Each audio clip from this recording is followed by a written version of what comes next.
प्रश्नों का सिलसिला जीवन भर चलता रहता है। ये रहा आपका पहला प्रश्न। कितने आदमी थे? तो आपका नाम क्या है? एग्जाम कैसे गया? और स्टार्टर्स में क्या है? फर्स्ट ईयर का क्लास किधर है? ये बस कहाँ जा रही है? इससे डॉन फिल्म के मुख्य अभिनेता कौन थे? Who was the main actor of Don? Don फिल्माचा मुख्य अभिनेता कोण आहे? डॉन फिल्मर अरे समझ गए भाई, ऑप्शन भी दे दो, गजब आदमी है यार। हमारा आज का विषय भी प्रश्नों से संबंधित है, तो चलते हैं विषय की तरफ। आज हम बात करेंगे प्रेजेंट इंडेफिनिट इंटेरोगेटिव सेंटेंसेस के बारे में। जैसा कि आप अब तक समझ गए होंगे कि प्रश्नवाचक वाक्य वे होते हैं जिनके अंदर कुछ भी पूछा जाता है, यानी कि जिनके अंत में प्रश्न चिन्ह लगा होता है और उसमें कोई भी प्रश्न किया जाता है, वे सारे के सारे इंटेरोगेटिव सेंटेंस होते हैं। तो इंटेरोगेटिव सेंटेंस सिंपल प्रेजेंट के अंदर इसके हम पहचान जान लेते हैं कि वाक्य के आरंभ में क्या आता है। वैसे बहुत तरह के प्रश्न होते हैं, क्या, क्यों, कैसे, वो सारी चीज़ों के उनके बारे में हम बाद में बात करेंगे। अभी सिर्फ हम इन वाक्यों को लेंगे, यानी वे वाक्य जो कि क्या से आरंभ होते हैं। और इन वाक्यों के अंत में, जैसा कि आपको पता है कि प्रेजेंट इंडेफिनिट टेंस की जो पहचान है वो सारे वाक्यों की वो ही रहेगी। ता है, ते है, ती है, ये सब इनके अंत में आता है। और प्रश्न चिन्ह ये सबसे महत्वपूर्ण पहचान है इंटेरोगेटिव सेंटेंसेस की, यानी अंत में क्वेश्चन मार्क जरूर लगेगा। जैसे हिंदी में हम कुछ उदाहरण देखें, क्या राजू पढ़ता है? अब यहाँ पर क्या से वाक्य आरंभ हो रहा है और अंत में प्रश्न चिन्ह है। और ता है, ते है, ती है, ये सब इंडेफिनिट की पहचान है। तो जानते हैं कि इन वाक्यों को लिखा कैसे जाता है, यानी कि इनका नियम क्या है। तो ये वाक्य डू या डज हेल्पिंग वर्ब से स्टार्ट होते हैं। अब डू और डज का प्रयोग आप पहले जान चुके हैं कि अगर सब्जेक्ट थर्ड पर्सन और सिंगुलर हो, यानी दोनों कंडीशन पूरी हो रही हो, तो ही हम डज का प्रयोग करते हैं, वरना हर जगह डू लिखेंगे। और सब्जेक्ट के बाद नॉट अगर जरूरत हो तो, यानी प्रश्न में अगर नहीं का प्रयोग किया गया, जैसे क्या वे सुबह नहीं खेलते हैं, तो अगर प्रश्न में नहीं का प्रयोग आया तो ही हम नॉट लिखेंगे, वरना नहीं लिखेंगे। इसके बाद वर्ब की फर्स्ट फॉर्म, उसके बाद ऑब्जेक्ट और उसके बाद बाकी चीजें अगर कुछ हो तो, और अंत में प्रश्न चिन्ह। क्वेश्चन मार्क की अनदेखी बिल्कुल भी ना करें। इंटेरोगेटिव सेंटेंसेस के एंड में, यानी लास्ट में, ये साइन जरूर लगाएं। नियमों में किसी भी प्रकार का कोई कंफ्यूजन ना रह जाए, इसके लिए एक बार जल्दी से इन्हें हम दोहरा लेते हैं। अफर्मेटिव सेंटेंसेस, तो इसका नियम ये था कि सबसे पहले सब्जेक्ट आता है, उसके बाद वर्ब की फर्स्ट फॉर्म आती है। अब अगर सब्जेक्ट थर्ड पर्सन सिंगुलर है तो वर्ब के साथ हम एस या ईएस लगाते हैं, वरना नहीं लगाते। उसके बाद ऑब्जेक्ट और अंत में फुल स्टॉप। और जो नेगेटिव सेंटेंसेस हैं जिनके अंदर नॉट आता है, यानी कि नहीं वाले वाक्य, उनका नियम यह है कि सब्जेक्ट आएगा, उसके बाद डू या डज। तो डज का नियम आप जानते हैं कि जहां पर सब्जेक्ट थर्ड पर्सन सिंगुलर हो तो वहां पर डज आएगा, बाकी सब जगह डू आएगा। इसके बाद नॉट और वर्ब की फर्स्ट फॉर्म। नेगेटिव सेंटेंसेस के अंदर हम वर्ब के साथ एस या ईएस नहीं लगाते, फिर ऑब्जेक्ट और लास्ट में फुल स्टॉप। अब इंटेरोगेटिव में देखिए हमने कि ये जो डू डज था, सिर्फ इसी को ही उठा के हम सामने ले गए, बाकी पूरा का पूरा वैसा ही है। उदाहरण देखें, वह पुस्तक पढ़ता है, तो he reads book.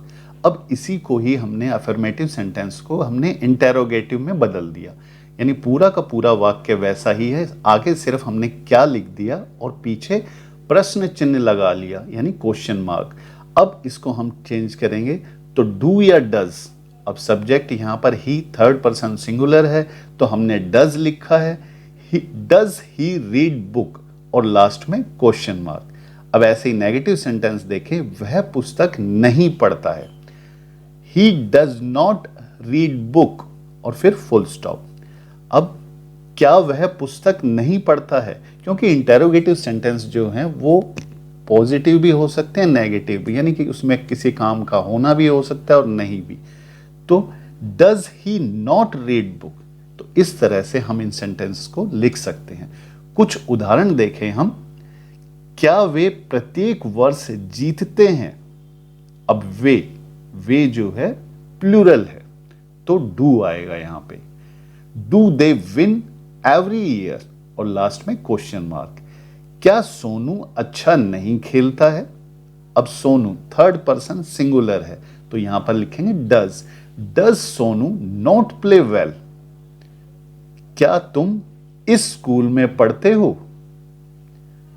Do you, अब यू जो है वो सेकंड पर्सन है, तो यहां भी डू आएगा। Do you study in this school, और क्वेश्चन मार्क। अब वर्ब देखो आप हर जगह पर फर्स्ट फॉर्म है, विन, प्ले, स्टडी। अभी तक हमने सिर्फ उन प्रश्नों की बात की जो क्या से आरंभ होते हैं, यानी उनका पहला शब्द ही क्या होता है। लेकिन अंग्रेजी में और हिंदी में और बहुत सारे शब्द हैं जो कि प्रश्नों के लिए प्रयोग किए जाते हैं, जैसे क्या, कब, कहाँ, कैसे, क्यों, कौन, इस तरह के। तो अंग्रेजी में भी इनके लिए शब्द हैं।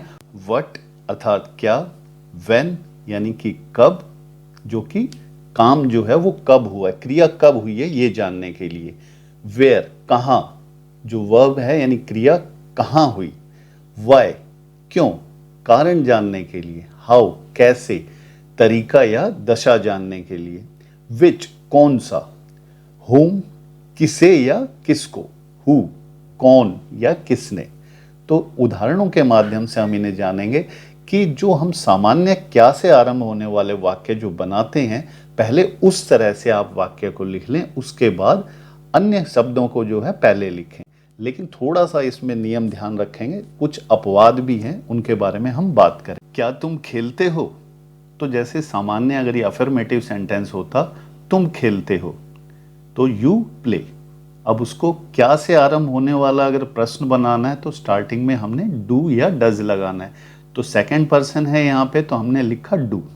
इस तरह से आप सभी क्वेश्चंस को पहले बनाएं और उसके बाद जो भी अलग शब्द है, यानी क्या, कब, कहाँ, क्यों, उसे हम लगा सकते हैं। जैसे तुम क्या खेलते हो, तो अगर क्या को हटा दें तो तुम खेलते हो, यू प्ले।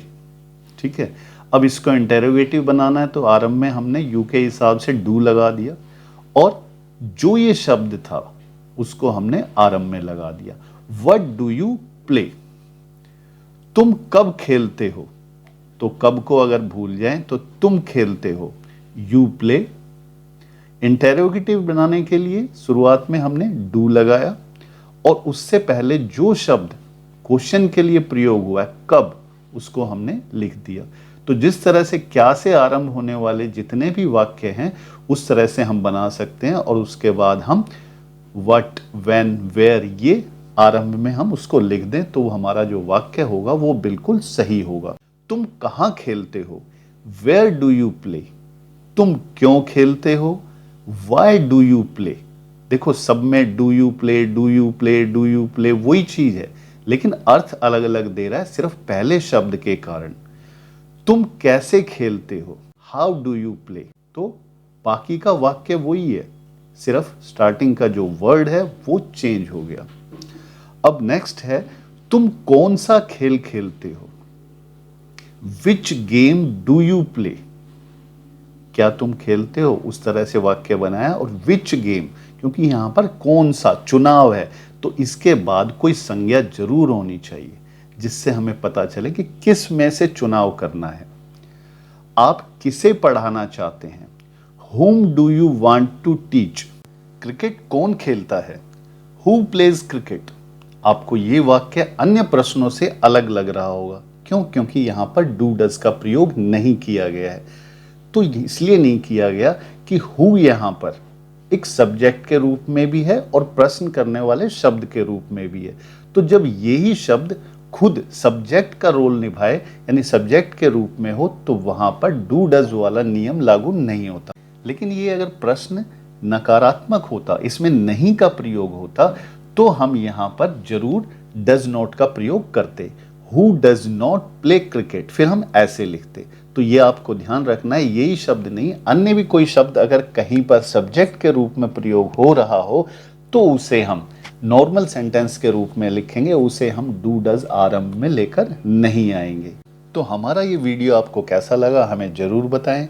अगर आपको हमारा वीडियो पसंद आया तो अपने साथियों से इसे जरूर साझा करें और हमारे चैनल को सब्सक्राइब करना ना भूलें।